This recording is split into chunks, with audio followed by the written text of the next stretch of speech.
So I'd just like to start the video by saying, this isn't going to be a 7 minute step by step tutorial or anything like that. Do this, do that, then do this, then do that.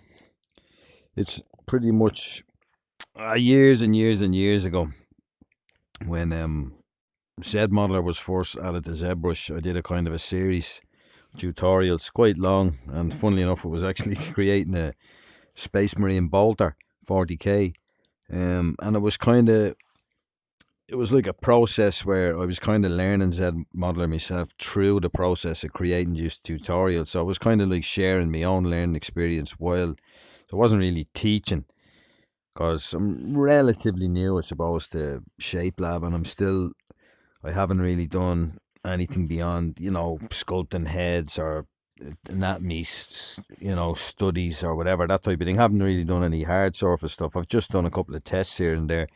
So I'm coming from couple of years of substance modeling VR, and I did quite a lot of hard surface over there, developed my own sort of workflow. So I'm sort of wanted to see what works with Shapelab. So I thought I'd do something similar and stick to the 40k team in Shapelab here. So don't expect a kind of a, if people are impatient or, these days I suppose people are more and more, they just switch off. There's so much content to say, oh, this is boring, this bloke's talking shite basically, and he's not doing anything. So if you're one of those people, this isn't going to be for you. I'm just going to walk through the process, and it's sort of like a stream, I suppose, where it's kind of more relaxed, and I'll edit out any bits that are overly boring or whatever, but maybe speed up some bits, but pretty much go through the process. So with that out of the way, I'm going to, as you probably obviously saw from the thumbnail, I decided to do a relatively simple 40k, the classic sort of old school 40k bunker. And yeah, blank scene. And this is a Space Marine, sort of a fan art piece I did in Substance Modeler, I don't know, a couple of years ago, two odd years ago or something. So I'm basically using him just as the reference. So that's obviously the first thing you want to do if you're creating any kind of like a game environment or a printed piece or whatever. You want to make sure that it's all to the correct kind of proportions. Don't even worry about the scale. It can all be scaled at the end, but it's more so proportions. So I'm going to use him. Obviously, we're doing a 40k terrain piece for printing. So who better to represent than a Space Marine? Even though I think the newer kind of Primaris Space Marines are taller, and this bloke, well, I suppose he's probably it's maybe 5.5 heads. So that's about a head, 2, 3, 4. Yeah, he's about maybe Primaris scale. So whatever they are, 3 meters tall. So we'll just pretend he's an Imperial Guard or something, and I'll do this to the bunker to sort of human scale. So, but I don't have any Imperial Guard that I made, so he'll have to do. So let's just pretend he's not a 3 meter tall Primaris Space Marine, and get started. So the first thing I'm going to do, I'll bring in some ref images, and I have some already set up here. So this is what I'm going to do here. I'll bring that in as well.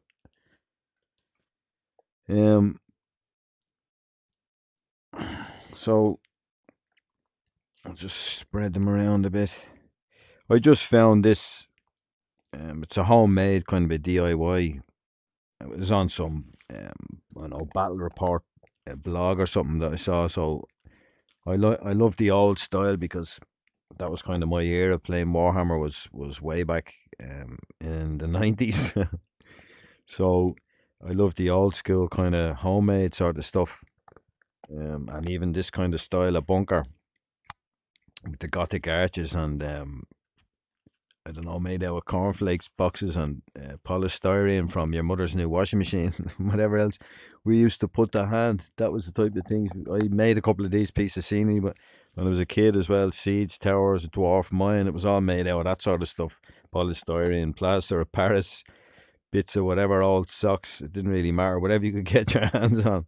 Now we can just make them here in the computer and print them out. But anyway, yeah, so that's what I chose. And for something like this, to plan it out, like sometimes it can be hard to gauge the scale. Obviously, that's why I have him here.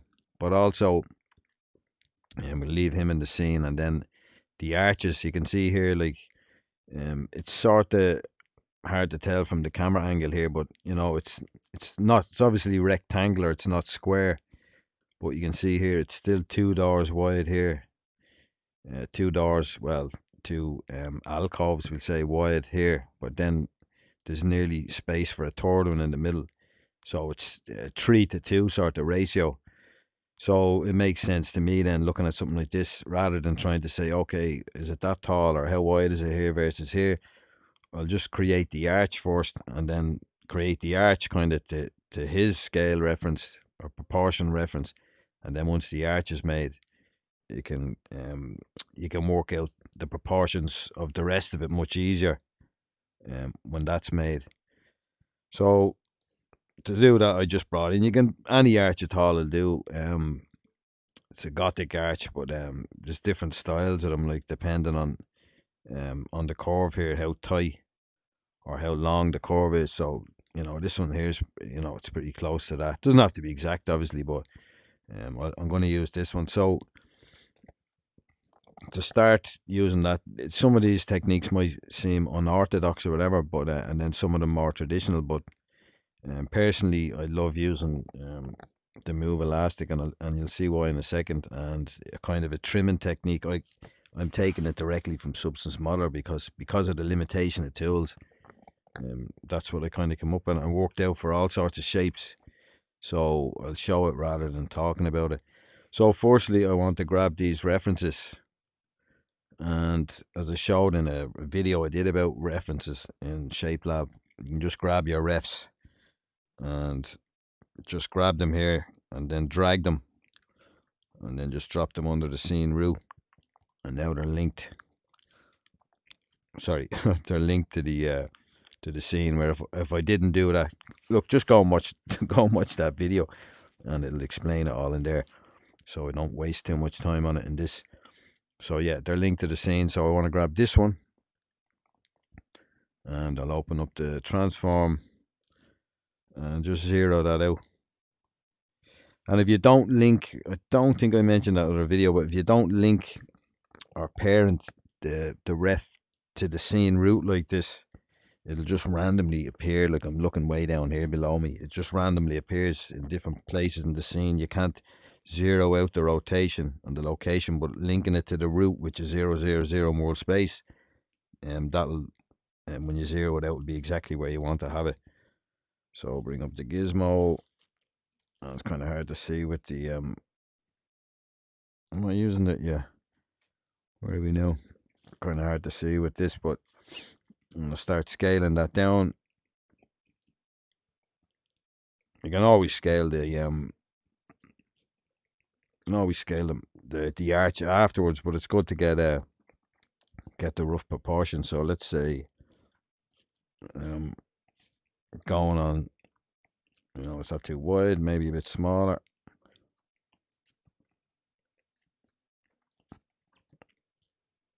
Okay, I'll smaller again. Just a standard. It's going to be, when you look over here where I'm pointing, the door here, to the bloke, it's going to be more or less a standard, whatever, 6-foot door. And then the arch is a bit taller. Let's just say that's an 8-foot ceiling. In real life, it would be 8-foot ceiling. So, 6 foot to here, another 2. So that's good enough. Doesn't have to be exact, as I said. It can all be adjusted afterwards, but just, it's good to get a good idea and before you start. It just makes things easier. So I'll move that in front and we'll start. So first things first, I'm just going to create at selection, increase the density. Doesn't matter, I'm going to voxel remesh that, and I'll just create that at the selection. Select that. I think I created 2, did I? Oh yeah. Delete that one. And just get that into place, roughly into place. And as I said, like this, the nature of what it is, it's going to be ruined and damaged, and half the fun is adding all the damage and the destruction. So that's going to be entirely It's going to be entirely up to yourselves how much damage. Actually make that a bit taller. I'm going to be trimming it back, so this doesn't matter how wide it is, because as you'll see, the technique I use, are going to be just trimming that off. So as I said, yeah, it's going to depend how much destruction you want to put onto it. So a lot of people get into the habit of when they're modeling, depending on what you're modeling and what you're doing, they're worried about, oh, the topology, there's a triangle there, or what about this edge isn't perfectly straight. But realistically, like, a lot of that stuff is just a waste of time, and it's why I love working in VR as well, because it gives you more of a kind of a handmade feel to things.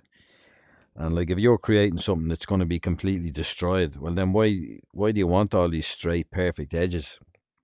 Our brains want to keep things straight and everything, and you do. I'm not saying just do it willy-nilly and messy, but you want to have a bit of a handmade feel to it, because nothing in the real world. See all these people, they model a tank or something, and an army tank, and then they render and texture it, but then when you look at the final result, all the lines are absolutely perfect, infinitely sharp, impossible corners in real life, and all the lines are dead straight, and just doesn't look realistic. It always looks CG, because it's so everything's just way too perfect. Nothing in the real world's like that.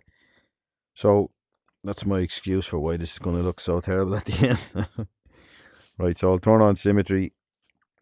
Hard to see with that white background, and the move brush, and I want to turn on Z, I believe, and change this over. Actually, first I'm just going to maybe scale that a bit more. Doesn't matter, this can all be changed after the fact, but just to get it roughly in place. And now I'm just going to follow this line, and I'm not even worried about the inside here. I'm just worried about not worried, but just concentrating on the outside line here to get this curve, and you'll see why in a second. I'll just turn that around. Give me a bit of strength. I just want to see now what voxel remesh. Just want to see what sorry about this white background. You can't really see. Right, so that's way too high. So down a bit more. Yeah, that'll do for the moment. Just to give me enough resolution to use the move elastic. And now we'll just see what I'll turn that fall off down. And then I'm basically just going to start moving this up. And you don't have to worry about anything. Don't worry about this, or this, or any of that stuff. All I'm looking at is this line here, the outside curve. And you'll see why in a second. So you can just keep dragging just to get past the center point. And then I will use mirror and weld across the X, and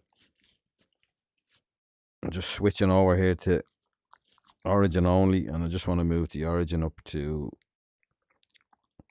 just roughly in the center there, pretty much there in the center.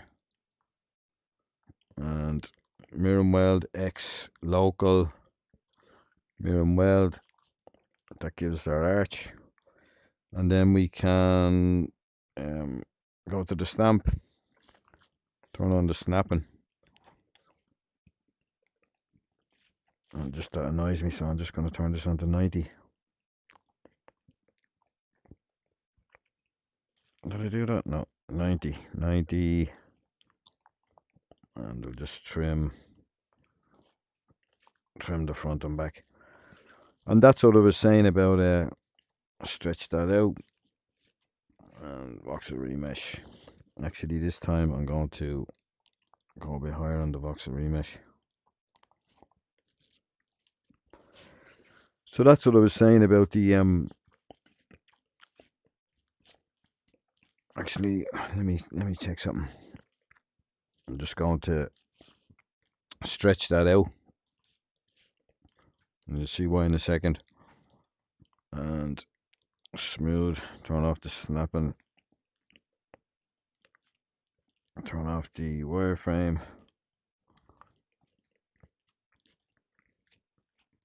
And let me lower that down just so I can smooth it out.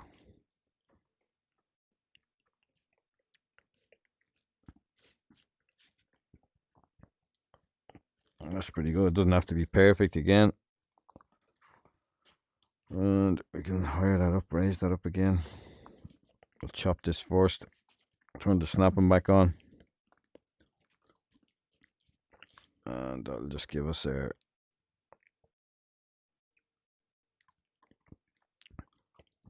Now we've smoothed it in there.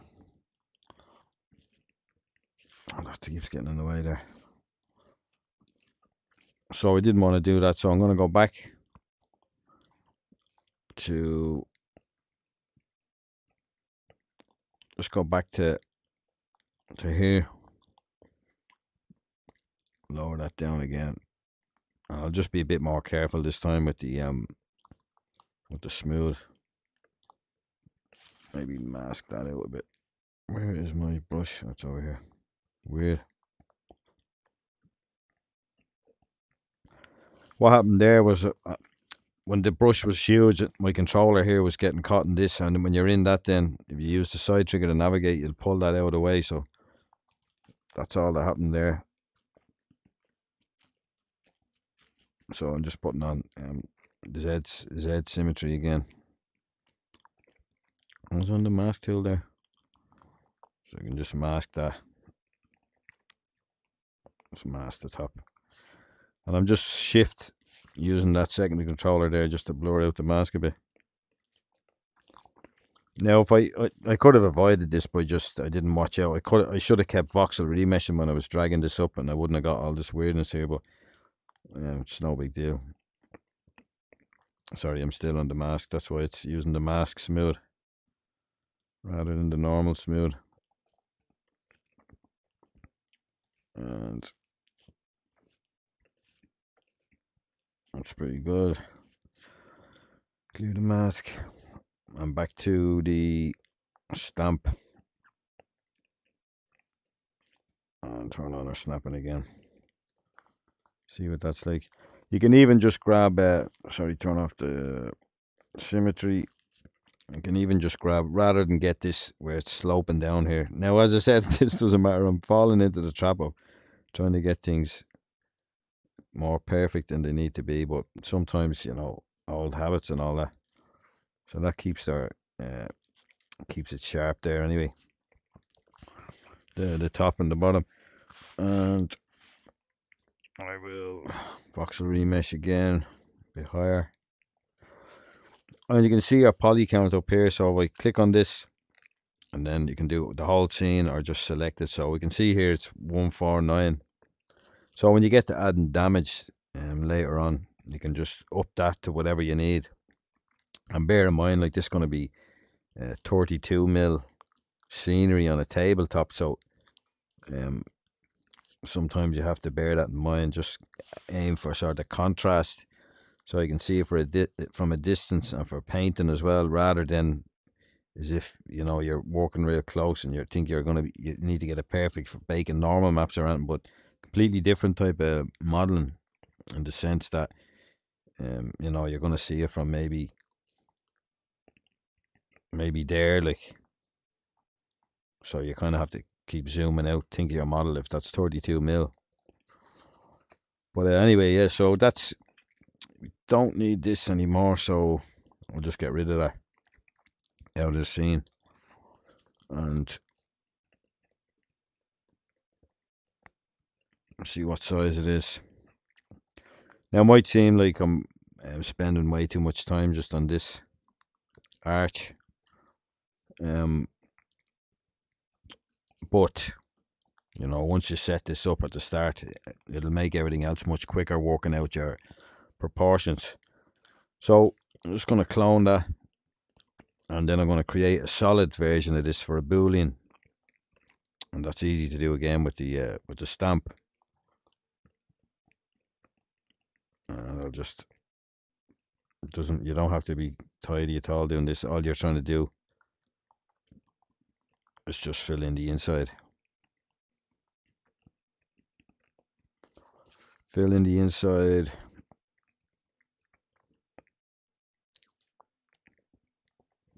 And this is going to be, I'm just going to use this then as a boolean.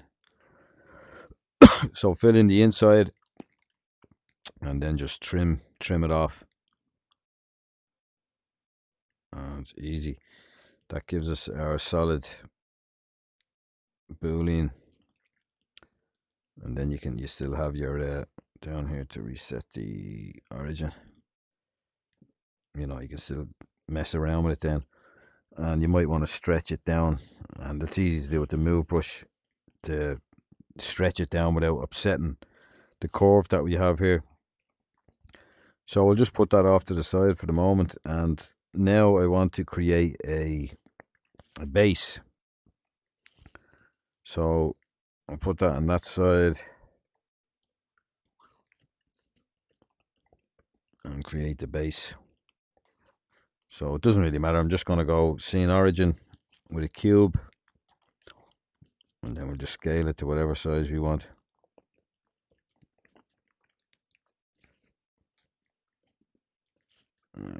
Maybe we can adjust this after. Obviously, it doesn't really matter. Just want to get something to work on, so we're not just sitting on the sitting directly in space.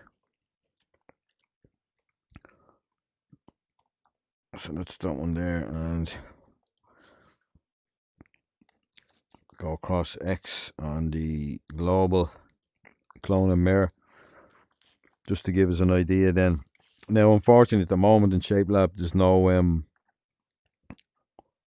we got an extra one there. Yeah, I'm not sure where that came from.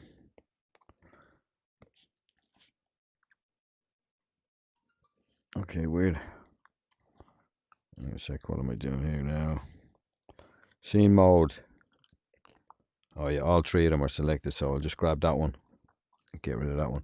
What was happening, sorry, that was my fault. With mirror and clone, I had Z on as well, so it was mirroring across the Z at the same time. So, no big deal. Right, so we look at let me grab the ref there. I should have chopped these stupid LDAR off. Are they even still called LDAR in the modern 40k? I don't know, but I always hated them. Same with elves. When I was younger, one friend had a high elf army, another one had a wood elf army. Wood elves didn't mind too bad, but I hated those high elves. And then the same lad that had a high elf army had an Eldar army in 40k. I just thought, never liked them. I always remained unbeaten though in Warhammer Fantasy Battle.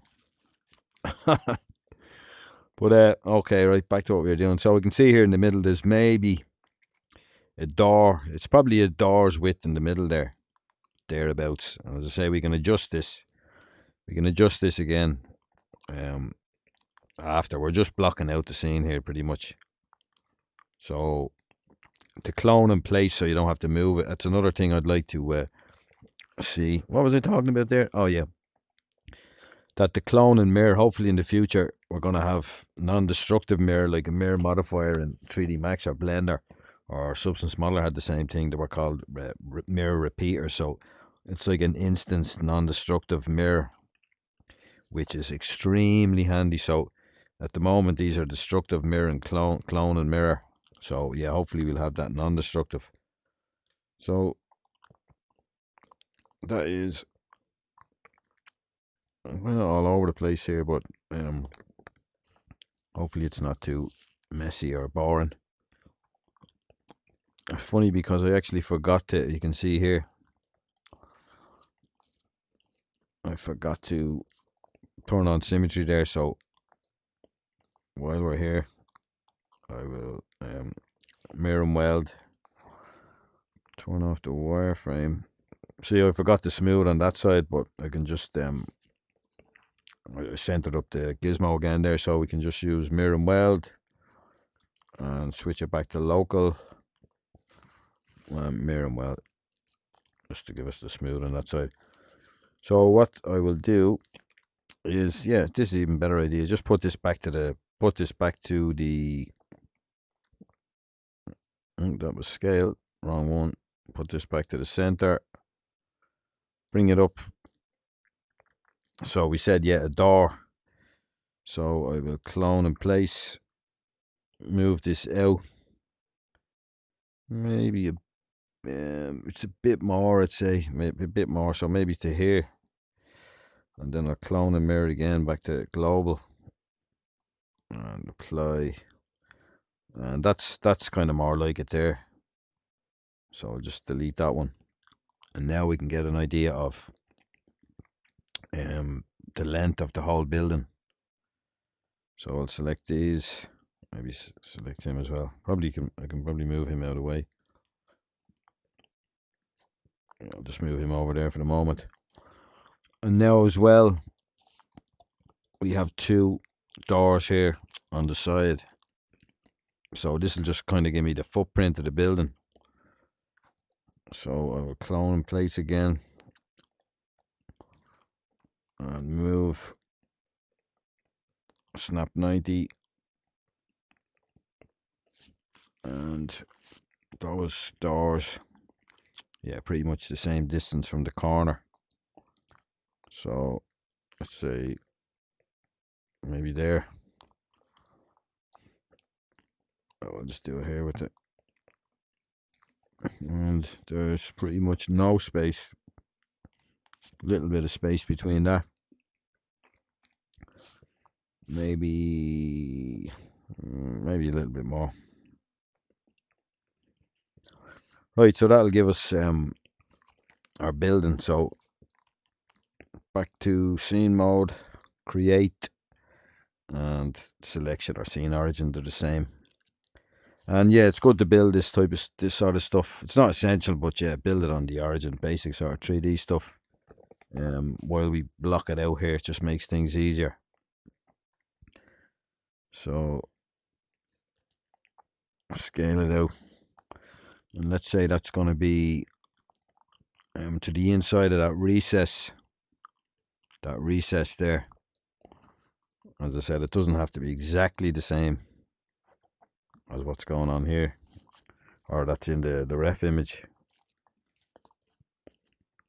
And the mistake I made is I didn't put a taper on it. Now you can do it after with the trim tools here, but I might as well just show that. And that is another thing that I would like to see is live kind of previews. So so that you can change your taper and everything, have this in place and still adjust it with the gizmo and keep these parameters live. So taper, and if you're wondering if I'm making weird mouth sounds, I'm chewing a Nicorette chewing gum because I'm sort of trying to cut down on the cigarettes. So where was I? Right, this cube and taper. So maybe I don't want that much of a taper. It's probably, I don't know, 80 degrees thereabouts. So that looks decent enough. Of course, the taper then will get narrower, steeper as you increase the height. So it's a good idea to sort of get an idea roughly.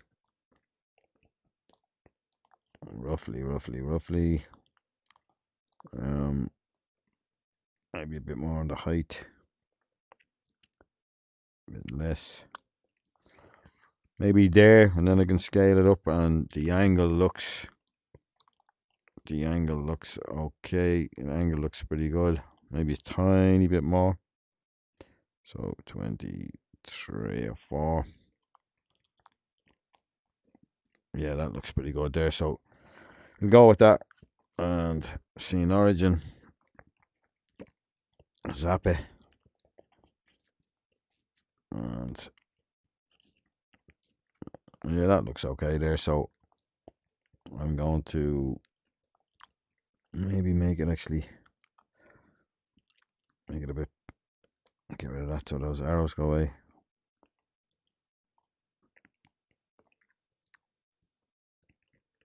Select these.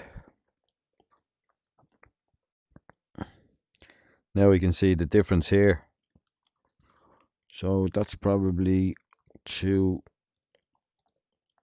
yeah, I would say that's too wide. So maybe there, as that curves up, this is going to be our inside one. So we have another one on the outside. So bring that, we'll call it actually, yeah, that's going to be the inside. Another one on the outside about the same width, plus that. And as I said, yeah, we can always adjust these, but, and then I will move that across, maybe roughly the same as that. Just use this to measure. That's pretty much that. As the curve starts to turn, so bring that back a bit. The curve starts to turn tiny bit in, and yeah, it's just block out, so it doesn't matter too much. And now that means we can also, stretch this out. Oh, I don't want to do that. Sorry, I want to move this one back maybe. And we're going to keep that distance. We'll keep that distance, and you'll be able to keep that distance.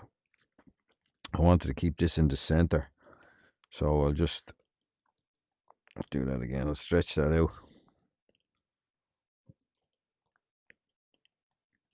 No, actually, I think that might be too much. Maybe that much. If we're happy with these two, maybe there. Yeah, I'll stretch it out a bit more and then just maybe mirror and weld it, just so that we keep it on the center. So move that, and then I will use the move tool. No fall off, regular move, scale and line. And the snapping's not working. That's sometimes happens in this build I have. So weird. Oh yeah, turn it off here, and then if I turn it on here, it's working again. Oh no, that's the grid snap. Sorry, angle snap. Yeah, okay, that's good. And turn this around.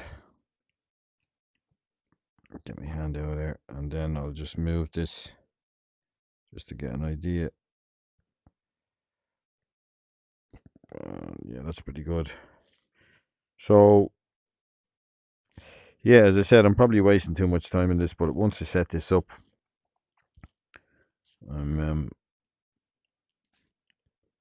just make sure that is, see, it's gone a bit too far now, so I want to move these over. Yeah, I'll just move these over a bit more, and then this one here I'll just mirror and weld. Yeah, I'll just mirror and weld from there, from maybe just move it over a bit. I'll just roughly do this here, or rough-ishly do it. Put that in the center of those two. Yeah, okay, and now mirror and weld on the Z. Flip it. That's the wrong one. Oh no, sorry, my mistake. I'm on global. Switch the logo. As I said, I'm still learning here as well. This is part of the process for me to learn the workflow.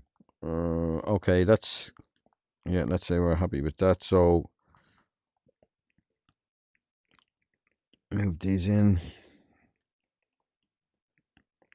to about there. Now later on, like these should be sloped. So it's just to get an idea. I'm just looking at the bottom here. That's where I want it to be. And then same for these. We'll do all that later once the blockout's done. And I want to bring that out a bit more.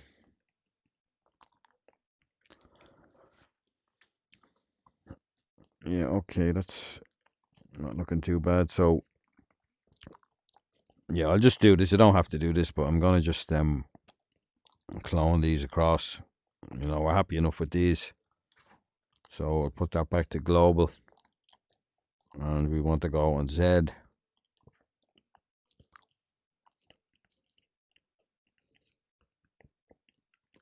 No, my mistake again. I want to reset this again. That should be in the center there. So yeah, we want to be on local. Select these two. No, I'm an idiot. You want to be on custom. Select this one. Switch over.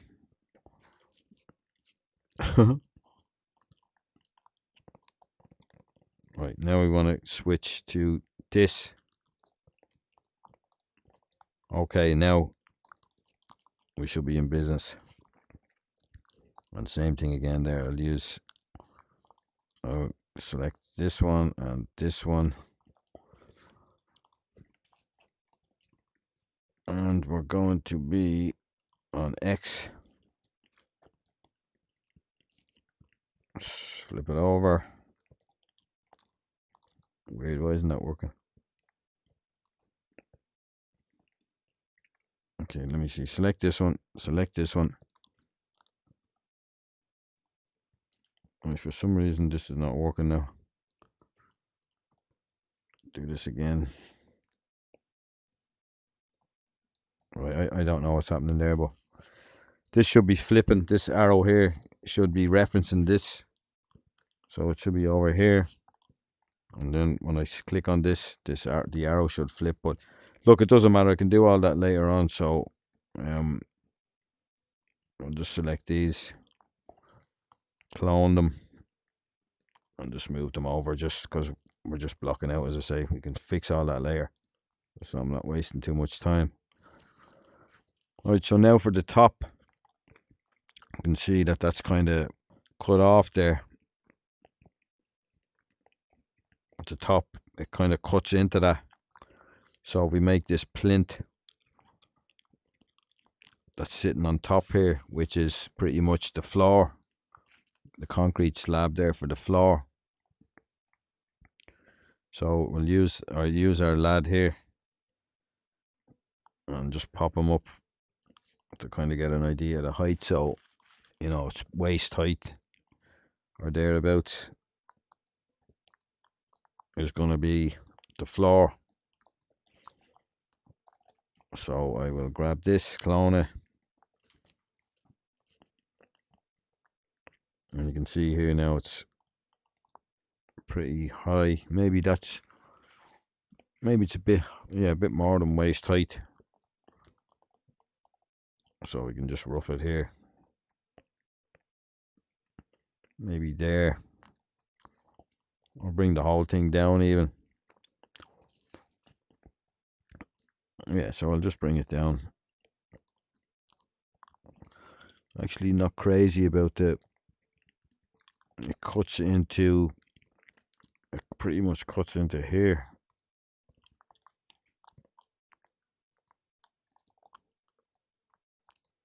So we'll have to just make the building lower. So it's pretty much to there, the floor.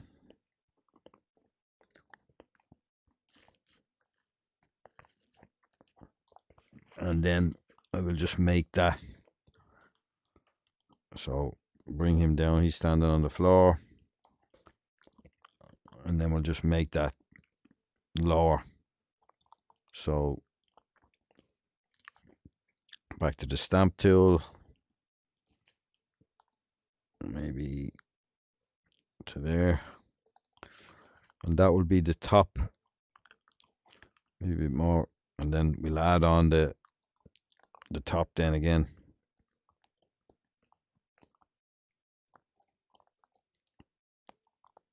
So I'm just cloning that again. And yeah, that's pretty much it there. So just scale that in, the capping for the wall, for the parapet wall. And the same thing again there. I'm just going to see if this mirror and weld is working again now. So Z references the cube, and same for this, references the cube. That's pretty good there. And then I just want to make sure to oh sorry, I was on clone and mirror there, so that's another mistake. So I want to switch back to mirror and weld. Mirror and weld. And then I just want to make sure that I have these centered up. Center, just centering the pivots back just so I know where they are. And yeah, that doesn't look too bad. So for the next stage, I'll just add on these corner pieces here. So a bit of a drastic cut, and the reason being that I recorded the whole thing yesterday, finished everything, all the damage, the whole lot, more or less 90% finished. Then I was I had it all edited and ready to go, and I hadn't created the final videos. I just had the edited video files, and I was going to add a bit to the last part, then just do a final bit, but it was pretty much 90% finished. And then I got up this morning and realized I deleted all the source, the raw recording files that were referenced by the video editing program. So I lost hours, all the hours in the middle. I got some of the bit back at the start bit you just watched, and then the last hour and a bit, I think, at the end. So I just had to scrap, chop the video, the bit you just watched up till now, and sort of rebuild this, because I didn't have the earlier files. I had the last file with all the fully finished damage and everything. So bit of a nightmare, but look, I'm gonna redo it anyway. I was gutted, but sure, that's life, my own fault. The recovery tool I used then to try and get them back from the recycling bin, which I had emptied because there were huge files. Yeah, I could only get bits and pieces, so I'm just gonna take it up here. I've remodeled this again. It's more or less the same, and I've also decided what I realized doing the whole thing there yesterday, all throughout, using the matte caps. It was very difficult to see, like when you were looking head on. There's no ambient occlusion, which is definitely a big request of mine, to get ambient occlusion in VR, because it makes all the difference to judge objects from angles and the distance between things and everything when you're in VR. It's quite difficult otherwise. And then I noticed with the matte caps, if you were looking face on, even in this, if I look dead face on there, I can't see the edge of that. And it's a bit better here. I've decided to use the PBR material instead, and also I'm just using one of these custom environments, and that's why the background obviously is the HDR, and I'm not sure, it might be a bit distracting for people, so I might just actually just edit this, and the skybox, maybe leave that as a, no, not that. So that is direct lights, ambient lights, or the ambient lights. I'll just have to override the ambient light and override the reflections, and I'll use this one. That's way too much, so I'll turn that off. Override ambient, and I'll just put this maybe as a black background. That's not great either. Not too sure actually what I'll do here. I might just go back to the matte cap actually. They really need to add some AO into the VR. Definitely.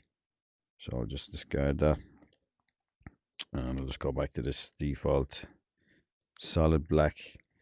And see, it looks a bit crap there, so I'll just override it there with the matte cap, monster grey.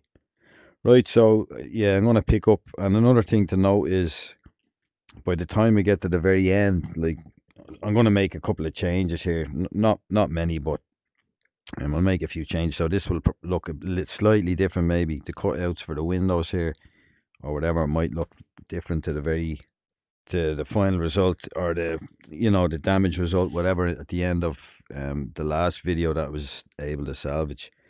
So I'll continue on here. It's pretty much the same as it was. And the first thing I'm going to do is I'm going to hollow out this main piece. So for 3D printing, and also for the model, the nature of the model with the damage on the back here, you can see inside, you can put miniatures in there, whatever. So for those two reasons, so when you chip out the damage, you're going to see into the building, which is as it should be, and then also hollow it out then for printing. So if I leave the walls thick enough here on the hollow I do here, then the hollow in the slicer before printing then will do the rest of the work then. And then it's just a matter of whatever, putting your drain holes and that in. But so that's what I'll do first, and I will isolate this, and we can just use a copy of this then to clone in place. Just bring it down and scale it in just to get an idea of the thickness. And then you can also, I will add a transparent material to, let me see if I go back to this one here, transparent. I have, let me see, go back in here. I think I have this set to, where is that again? I can't remember. Oh, I think it's in the settings here. It's something to do with material here. Apply all apply materials to all objects. So let me see, I'll try that again. Right, well that doesn't look. So yeah, we want this one to be transparent, and this one just to be PBR. And then, not sure how well that shows on the video, but that looks pretty good there, thickness wise. And as I said, the slicer will do the rest. So I'll go back to the matte caps. Oh yes, actually it works there as well with the matte caps. If you have that, if you have this turned off, right? So now back into scene mode and Boolean, and we'll set our blue first, pink second, and subtract, and that'll give us our hollow, and also leave nice thick walls for when we burst out the damage. So you'll see the thickness on the wall will be, suitable for a bunker. And now back to show all. Right, so that's that hollowed out here. Next thing we'll do is I'm going to just rotate that. Maybe bring the origin down, go into origin mode, and I'll just rotate it here from the base. Just match up the angle. Doesn't have to be perfect, as I keep saying, or do I keep saying? I'm not sure. Maybe that's in the videos that I deleted. But yeah, if I don't, I'll probably end up repeating myself, because I was talking pretty much for hours yesterday solid, and I won't remember what I said and what I didn't say. So rotate that in, get it to the angle. I'll do these cutouts later on. This will get a further cutout, and then I'll double up the arch here to give it a step, maybe even triple it. On the final one I just doubled it, but maybe it'll look better with an extra step down layer. So the next part then will be to duplicate this and give us these corner pieces here.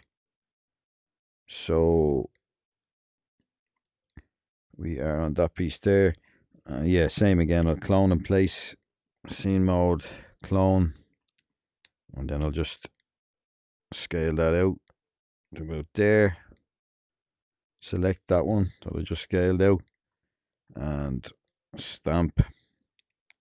And as I mentioned here at the very start here, like this, that's why I say it's not a tutorial video per se. It's because I'm learning all this stuff as well. So it's sort of a learn along process. I'm learning myself, and I'm kind of even the second time round now after doing all the videos yesterday, I'm feeling even myself a little bit more comfortable here. And I made some mistakes yesterday, left them on camera, showed how to fix them and all the rest. And yeah, so that's why I don't really mind too much. I'm starting again. So because it's practice for me as well, you know.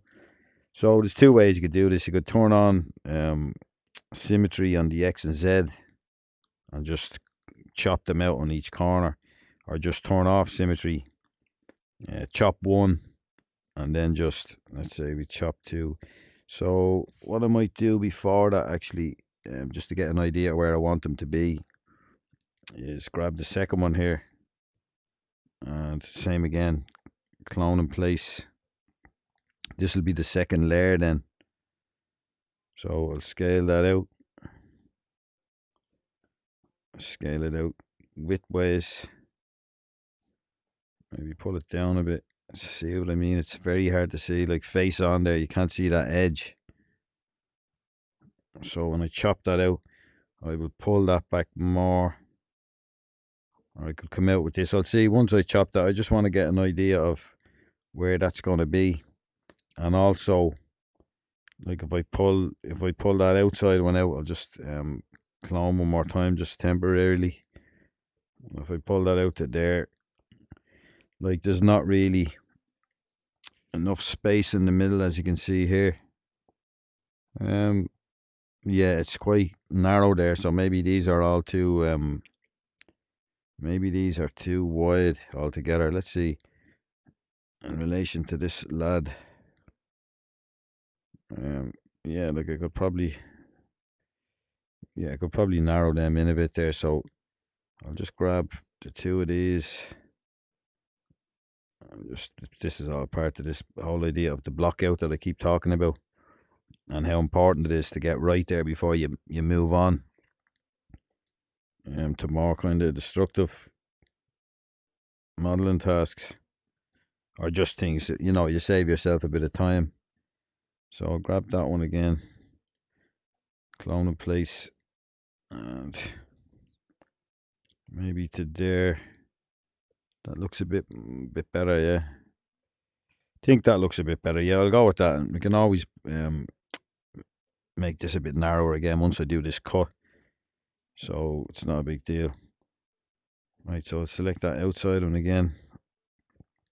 And back to our carve. And just try and follow this line here. You can freehand it here easy enough. And that looks pretty good. It's just as easy here to just eyeball it and freehand it. And that looks pretty good as well. And I'll just isolate that. Isolate. I just missed the top, but it doesn't matter. I'll just chop the rest of that out of the way. I'm going to use the mirror and weld then. That very top's going to get chopped off anyway, so because it's poking out through the top, I'm pretty sure. Right, so that's that. Just making sure not to leave any floaty bits. Show all. Yeah, that's isolate, or that's whatchamacallit. Right, so that isn't what I wanted to do. Turn on the snapping and just trim that. And also I'll trim this while I'm here. And it looks pretty good. That one there, he let me see, the second one in is kind of blending into that, so we could afford then to move those across a bit more. I'm going to grab this boolean as well, because that's in line with that, I believe. So if I move these across, I should move that across as well, just so I don't have to line it up again later on. And that looks pretty good. And I could probably actually maybe move it in. I don't want to move it in too far. Stepped in a bit from that. Yeah, that's okay, because I'll be sinking this in anyway with the boolean. So actually I might even go in a bit more. And that looks pretty good there. And maybe just without, just till it's barely touching. Yeah, that's pretty good there. That's pretty good. And now for the side as well. Actually, before we do that, I'll just mirror and weld across X and Z, and that's pretty good. And now I'll put these around the side and see how they look on that side now. So I think you can only clone. It was a complaint I had, I think, yesterday. If you clone, like I have two selected here, but if you clone and place, oh no, that's good, yeah. Because yesterday I don't think that worked. Yesterday it was only cloning one, but not to worry. That's good. So rotate, snapping is on, and then I'll just move that into place. Probably the same on the side. It's pretty much the same, except one, two, the second step, pretty much the same to here.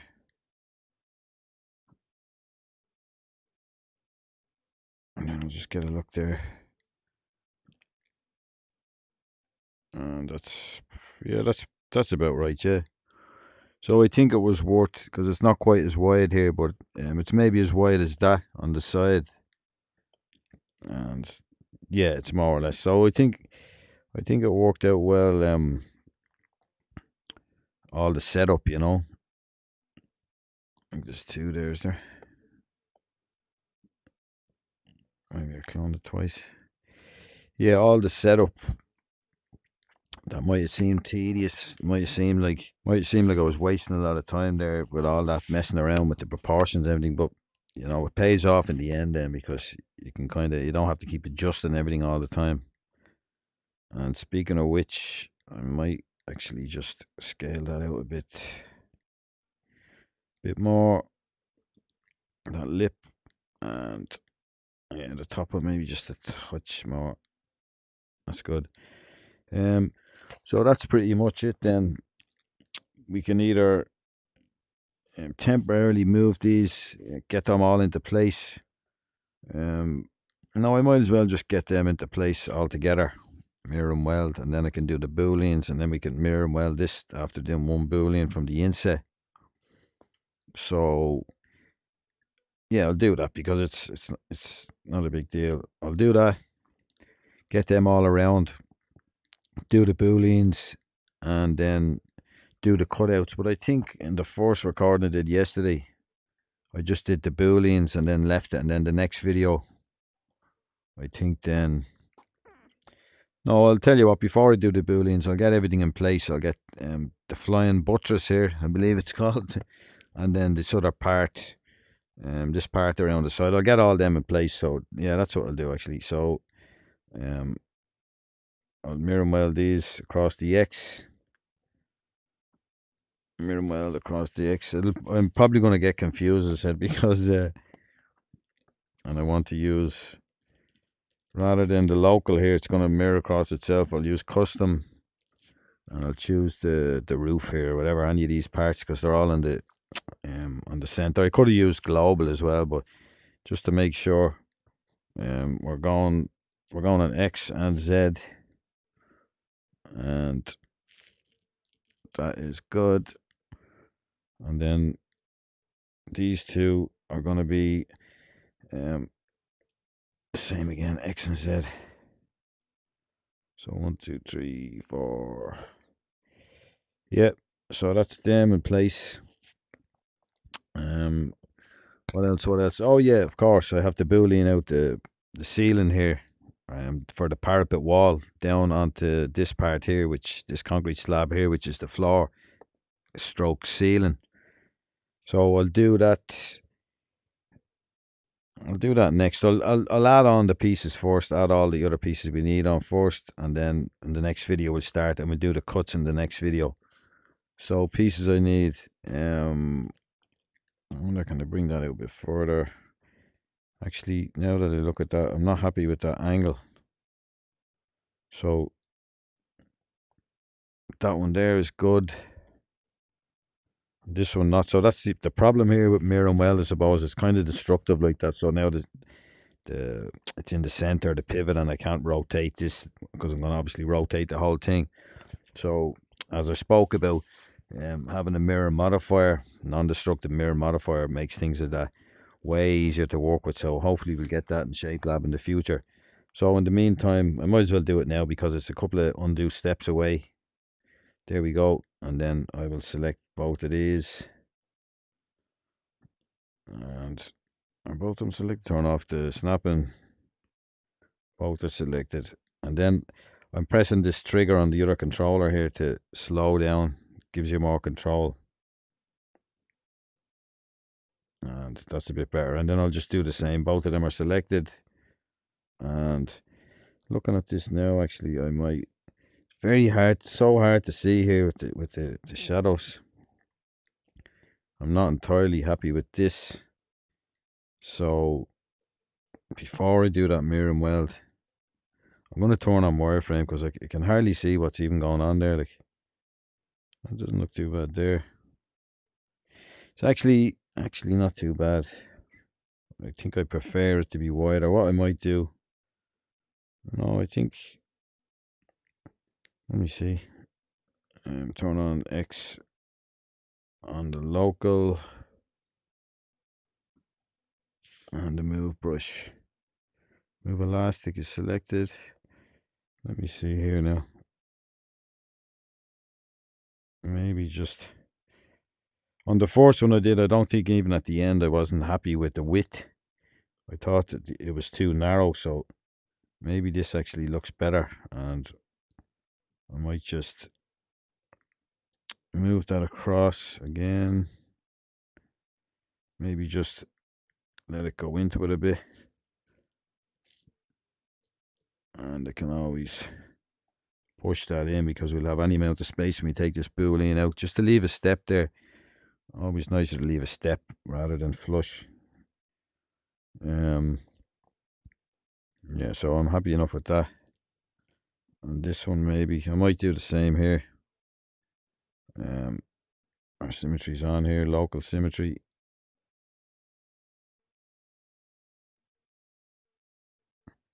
Doing a freehand. It doesn't, like when you're doing this type of stuff freehand, it doesn't matter at all. It adds to the freedom and the fun of working in VR, especially with the move elastic, and also this whole thing, as we said before, is going to be getting damaged, a severe sort of a damage pass, so things like that. They don't really matter at all. Like, people are often too precious when they're modeling, and it's sort of the work suffers for it because it becomes too kind of perfect then and too CG, and that's always the look you try to avoid, and you kind of comes naturally avoiding it when you use VR and just do things by hand. So yeah, okay, I'm gonna move on now, and I'm happy enough with that. Go back to what we were doing there. Select these two and do our mirror and weld.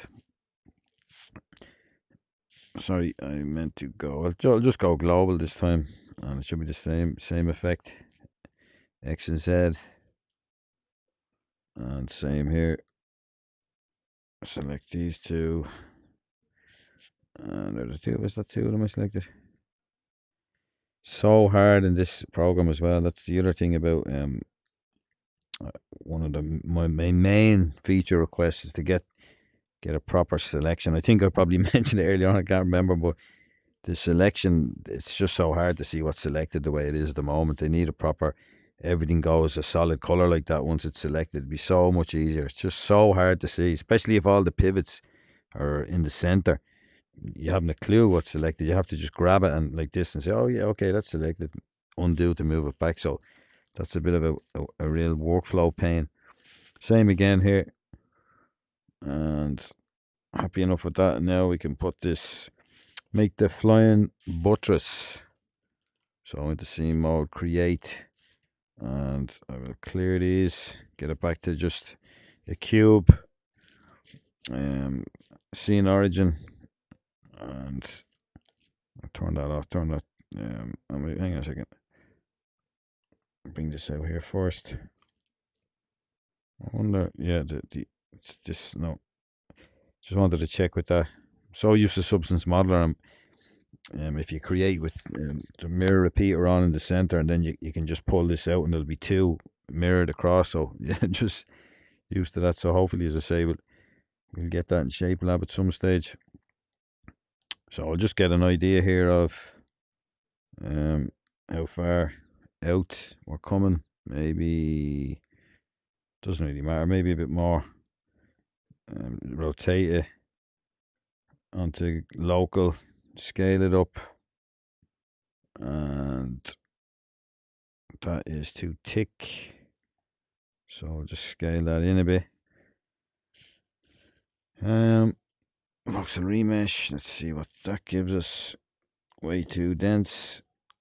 I'll be bringing this up later on anyway, for the final damage pass.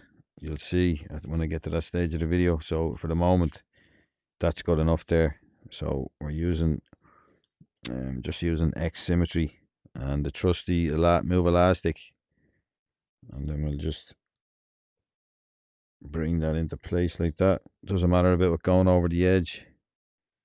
And I just love you have to love move elastic. It's just so good.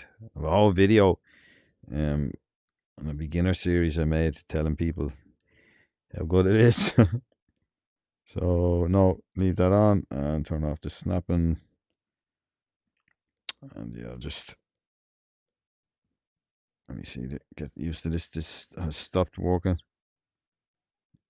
Not to worry, I'll just, not gonna matter, as I said before, this will all get trimmed at the very end. You know, if it's getting printed, everything here is going to be getting properly tidied up then, and that's a stage. I don't think Shapelab for me is quite ready for that, so I'll do that in ZBrush. I'm looking at that again. I'm not mad about the shape. Maybe it's too curved, or maybe it's too kind of. Is that better? Move.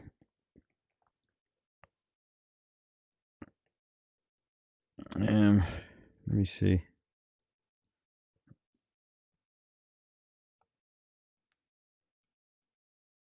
Yeah, that's not too bad. I think that will do. That'll do the job. Yeah. Okay, stamp.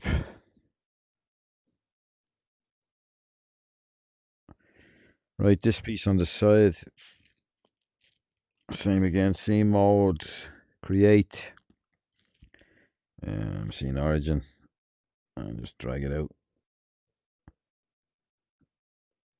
Scale it down. What did I do there in the center? Yeah, it's just a straight piece, I think, and then I think I sank it in past those.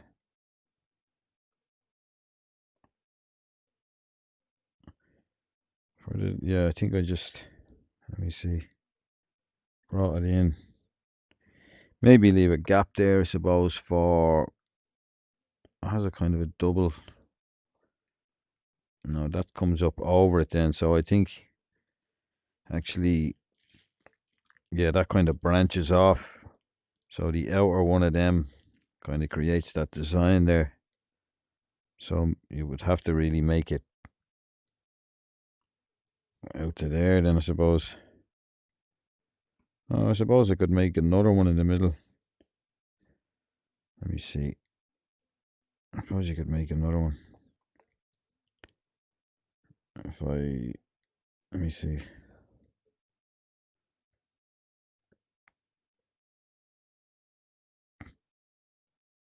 I'll get that angle a bit more there.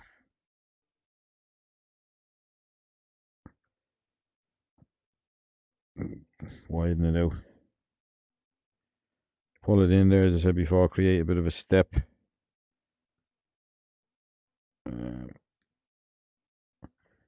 Suppose I could make. Yeah, I think I'll do that anyway. I didn't do it in the first one, I don't think, but I'm going to do it in this one. So, yeah, clone them. No, I can just grab. clone it out, scale it in, because it kind of sticks out kind of, I suppose, flush with that, out to there, just inside this, and then maybe, I don't know, maybe it's not going to look that good. I was going to just branch these off, but they should really branch off into that. These doors are much closer in this one together. So, I suppose, well, actually, let me see, there's one, two, and then the third one goes down into it, but that's pretty much the same as that. So, I do like that though, the way it branches off like that. Let's flush with the front. No, I think actually in the other one, all I did was, let me see. Let me just clone that in place. I'll bring it out here.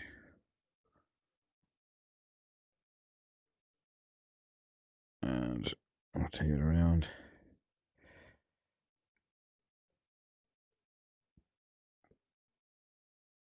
I suppose we could just do it by hand.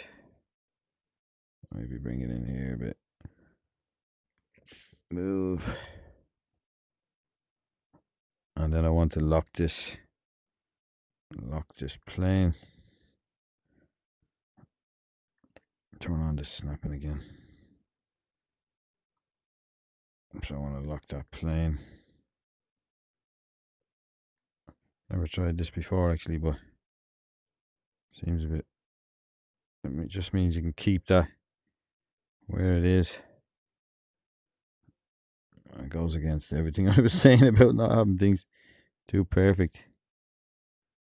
And now that I look at it, I don't really like it because I prefer if it, let me see, I prefer if it went into this other one, but then it kind of loses the, suppose you could just bring that down like that. It sort of loses. That's not too bad actually.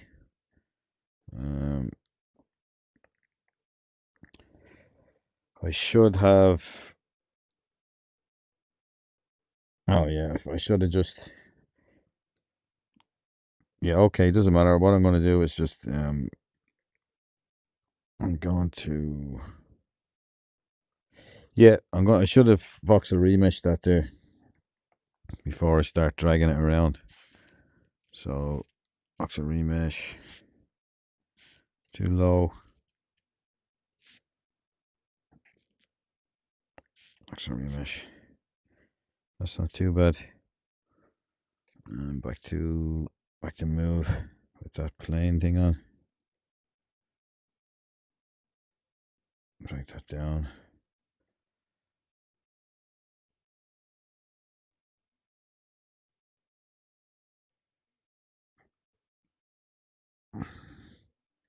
Do I like that?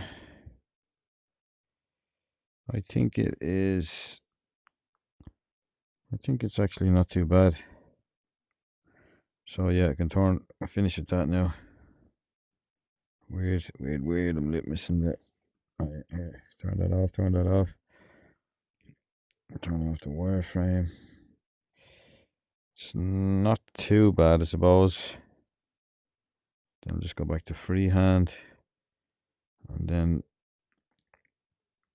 I'll mirror and weld that. Mirror and weld across the global Z, going the other way, and just give me this lad.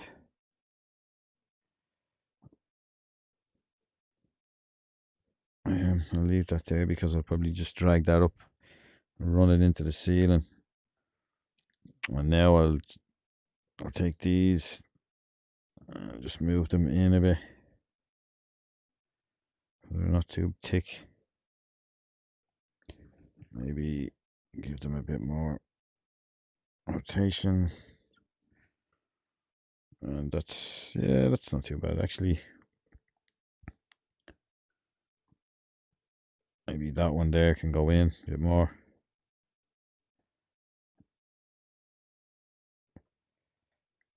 And then I can just bring that up. Oh man, it's so hard to see without that AO.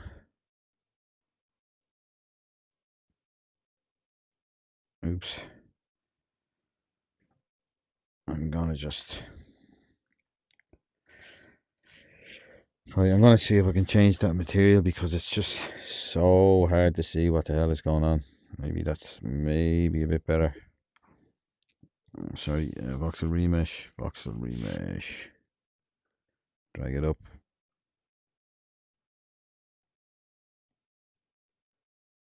That's good enough. That is already voxel remesh. No. Voxel remesh. And then I think I'll just kind of curve it up towards it. Maybe fix that one up a little bit. Give that a bit more curve.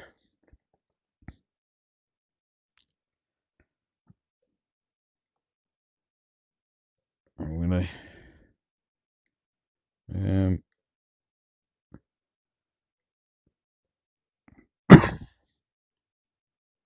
Get that one down.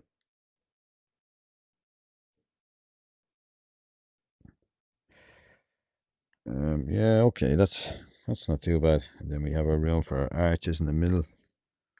Even though the arches here kind of go right across, I've changed it around a bit there, I suppose. So, yeah, I think I will, or will I? Actually, yeah, sorry, I'm gonna just delete that. Maybe I prefer the arches to join in the middle there. And that will do it. Now I'm gonna want to bring these in. Of course, and I can just scale them in, I suppose. And then take out that, when I take out that boolean, scale this in as well. And then when I take out the boolean, we'll see that reveal much clearer. So that's what I said I was going to do there. Add that in, and also add in, select that scene mode, and create, and that selection. And then we inherit the we inherit that angle that it's at already. Right, let me see where we... Right, doesn't matter if it's thicker because it's going to get buried in because it's getting printed, and that angle we don't want. So of course that was just a kind of an arbitrary angle there on that. Scale that in and down. Just let it go through the bottom. It doesn't matter then if it gets chopped out. And then that is, on this it's flush, and that it's flush with the door. But I think what I might do just to add to the design a little bit is maybe use this same setup here, this kind of motif, and I can just clone this. Will I? Yeah, I will actually. Yeah. So clone. I'm just going to do this freehand. Because I probably want to chop this mirror and weld it, so I'll just get this in place and then chop it. Maybe not really going to work here now, is it? No, I'm not going to do that because it'll look a bit funny there. It sort of suits there all right, but with this extra piece in the middle and the extra width, doesn't. So I'm just going to leave that and leave it with the design that it's already at. so that I want to keep that step. Just see the angle there. Change that angle a bit, parallel it up a bit more, and come out a bit more. Still leaving a step there. Just the step in general. Even in building in real life, if you have flush joints like that, no matter what, they always crack. Whether it's concrete, timber, plasterboard, or gyprock, as the Americans call it, it's always going to crack. The plaster, skim coat will crack.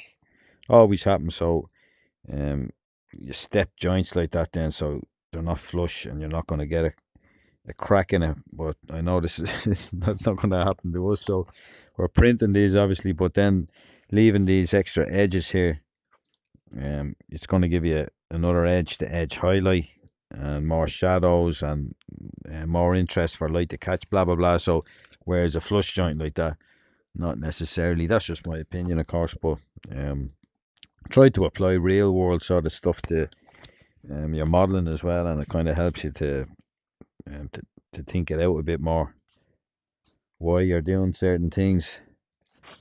So I want to adjust this. No, I think that's okay. I'll just leave that. And these I can just join them up, and then they'll voxel remesh together later. So join them. Might as well just join all these. This as well. This. I'll leave that just in case, the other piece, for the moment. Right, so I think that's all we wanted to do there for this lesson. So let me see. Or lesson. Not really a lesson, but you know what I mean. I'll leave it there for this video. It's probably more than likely it's well over an hour, so we'll continue on then in the next one. Alright then, cheers, thanks, good luck.